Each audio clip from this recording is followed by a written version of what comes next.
Hello everyone, my name is Neil Cody and this is my topic paper presentation for Seminar 6. Before we get started, I'd like to acknowledge that I'm in Mi'kma'ki, the unceded territory and ancestral homelands of the Mi'kmaq Nation. Our relationship is based on a series of peace and friendship treaties between the Mi'kmaq Nation and the Crown dating back to 1725, and in Nova Scotia we recognize that we are all treaty people. So just an overview of what I plan to cover in this presentation. I'll highlight some of the background of social marketing to give some context to my research question. Then I'm going to run through my search strategy. I'll show you the articles I chose for this paper and then discuss the 4 main findings that came from them. I'll highlight some of the critiques and limitations and the desires for areas of future research before wrapping up. Social marketing has been around since the 1950s.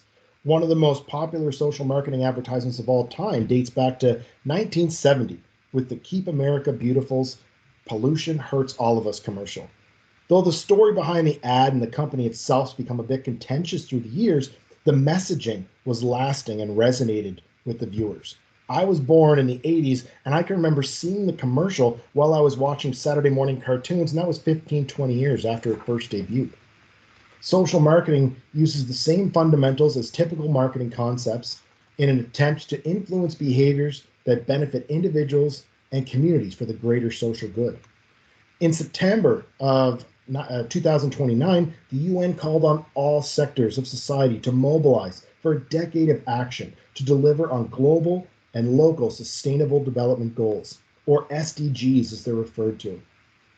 This intensifies the world's focus on the need to create meaningful change and develop sustainable practices across all sectors. Some of the largest companies in the world, Walmart, Unilever, Procter & Gamble, have all made efforts to incorporate SDGs in their business model.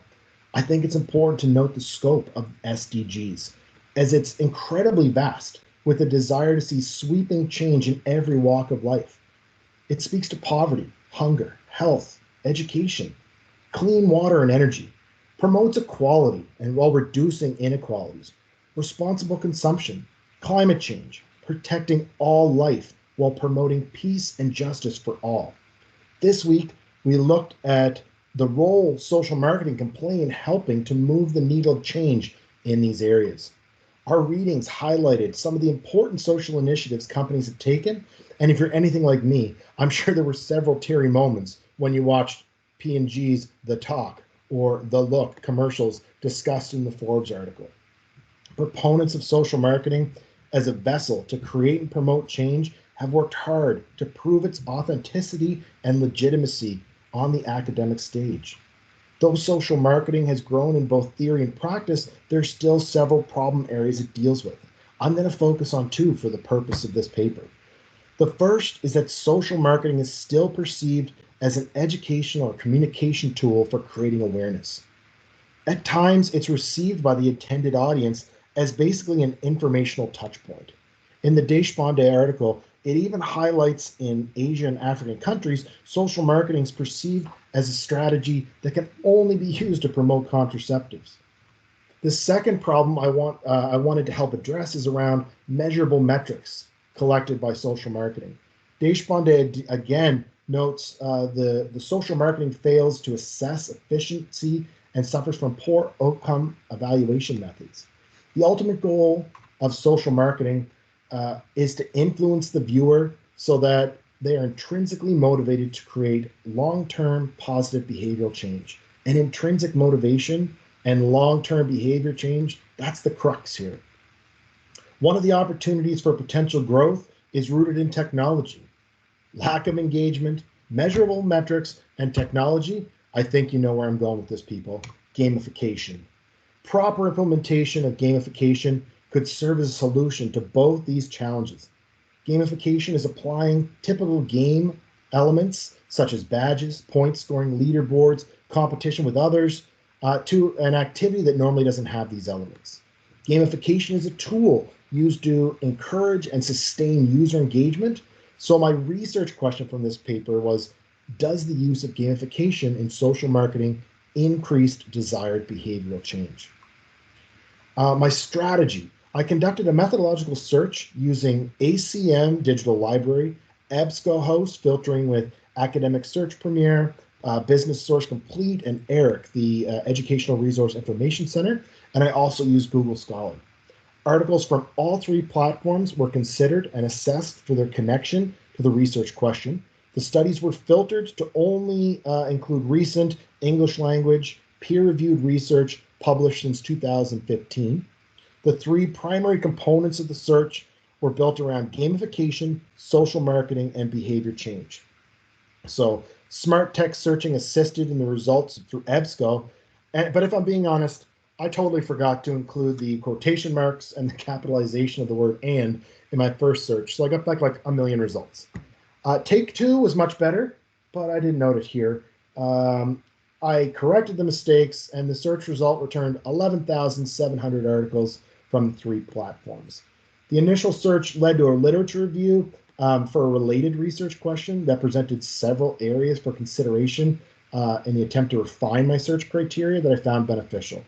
As I began to read and assess the articles, I'd incorporate new technology, different spellings into the search parameters to help refine my results. So the second search attempt resulted in about 1,500 articles, and I was able to narrow my search by expanding on the specifics of the terminology. So along with gamification, I included or serious games or gamify. I took into consideration the different spellings by adding and behavior or behavior change using the adding the U. And then I added new terminology and spelling at the end by adding and social marketing or social behavior. When reviewing some of the articles, I found that there were definitely social behavior definitely added a few, but there was a real focus on people actually socializing. So I eliminated it for the next round. There's too many of those. In the third round of searching, I kept the first 2/3 of the search criteria and focused on making changes to the end and the social marketing piece. I'll be honest, I attempted several different ones just playing around with them, but in the interest of time, this one was the most successful. I added and social marketing and United Nations and sustainable development goals. With all the filters in place and eliminating doubles, 33 articles remained, all 33 reviewed, and 10 articles were selected for the purpose of this study. I didn't want to go too far back in time, as calls for social change really sort of ramped up since the lead up to the 2016 presidential election. 2017 was a big year in this area as the Mulcahy study that was titled Designing Gamified, Transformative, and Social Marketing Services, an Investigation of Serious Endgames. That was the first to provide empirical evidence to support the influence of game design elements. A lot of studies in the area cite this article as foundational knowledge. I did try to bring in a mix of lit reviews and practical experiments, and also included the Schmidt-Kreppelin article titled Gamification in Health Behavior Change Support Systems, a Synthesis of Unintended Side Effects, as a way to get a more robust picture in the hopes it would even challenge some of the other findings.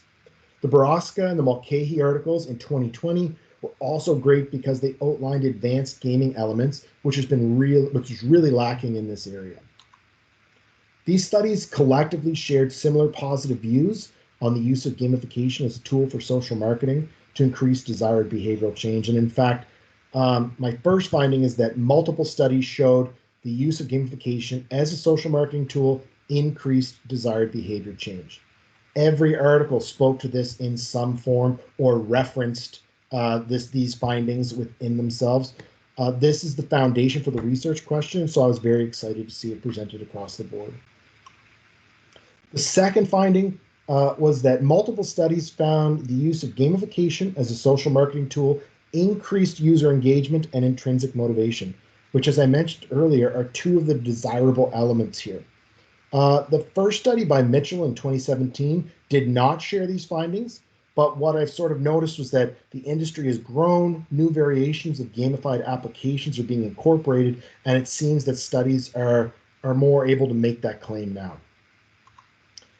I won't lie, I'm a little embarrassed about this, but I did not even include this third finding in my formal paper. It's more in there in a roundabout way, but I certainly didn't formalize it. I feel it's like I already knew this, so maybe I overlooked its importance in the research. And it wasn't until I really sort of reflected on what I had read after, of course, I submitted the paper, that I realized I probably should have formally stated this. So I figured for my presentation, why not?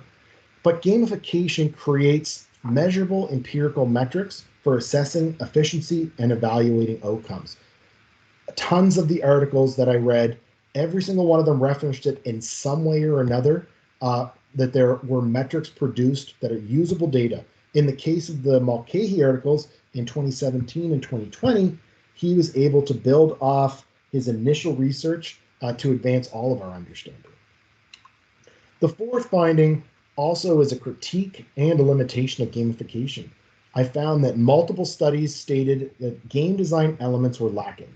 Simple elements like badges, points, leaderboards create a novelty effect where people can begin to lose interest. So they're just a bit too basic that it grabs your attention for a little bit and then you just sort of toss it to the side. Okay, the studies found that people engaging with games exhibited the behavior, but it's difficult to measure the long-term effects if interest is lost relatively quickly. Creating an advanced game is incredibly time-consuming, detailed, and incredibly lengthy process. It can also include diverse skill sets required that may require partnerships or outsourcing. There's a lot of time that goes into creating these, so that's why it's not more readily used or available. The Schmidt-Kreplin article noted that extrinsic motivation of receiving rewards might actually undermine the desired intrinsic motivation associated with long-term behavioral change. So once that reward is sort of taken away, is the motivation still there? It also highlighted potential privacy issues that may arise with data storage, usage, hacking, all those sort of things. And this is especially important to this article because it's focused on the healthcare industry. There could be demoralizing effects if the game is designed to manipulate the user through peer pressure. So if there's avenues to potentially cheat, you could fall way behind in the standings. Not knowing the leader is cheating, it could have a demotivating effect. So like an example would be just imagine you're having a step counting competition with a friend and you tie your Fitbit to the dog and send them out in the backyard to run around all afternoon. That could, if for someone who sees your totals going through the roof, that could be super demoralizing. The last one of note was informational noise, which is especially important in serious games. So these games are designed for a reason, and there's always a risk that some users, the game could trivialize the importance of the underlying issue it was meant to build and help in the first place. Areas for future research. A common theme of several studies was that research was done at a foundational level. So some experiments were basic, conducting foundational research for a more robust gamified application that would be created for the future. Other experiments had functional applications, but all of them commented on the limitations of assessing long-term impacts based off the use of these basic game elements. They noted the need for expanded game design as an important next step for measuring the influence of long-term behavior. Advanced game design, such as virtual reality, simulations, and advancing level complexity games have all been shown to enhance engagement and increase the desired behavior, as referenced by the Borowska and the Mulcahy articles in 2020. All other suggestions for future research can be traced back to improving this game design. So whether it's understanding long-term effects of behavior change, whether it's understanding intrinsic motivation, which are the key areas here, it all seems to be pointing to let's understand what an advanced game application looks like, how people interact with that, and then that promotes future research where we can identify new weaknesses and continue to build and refine the model moving forward. Based on the information presented in these articles, the future of gamification as a social marketing tool is bright. The use of basic game elements such as badges, points, and leaderboards may increase initial engagement, but it's yet to prove useful in the long-term behavioral change. The Borowska and the Mulcahy articles highlighted that advanced gaming elements serves to increase user engagement and promote an extended behavior change. There was a consensus among the researchers that gamification should continue to be implemented in its current state as new game design is created, and all were positive about the potential moving forward. Even the article by Kreplin that highlighted the potential unintended side effects of gamification, it did so in an effort to improve future iterations and the use of gamification in social marketing. These studies were selected in part for their diverse areas of focus within gamification and the social marketing landscape. The positive effects of gamification on behavior change were not localized to a specific industry, but rather connected and resonated across multiple, whether it was personal health, energy conservation, diabetes management, sustainable consumption, or recycling.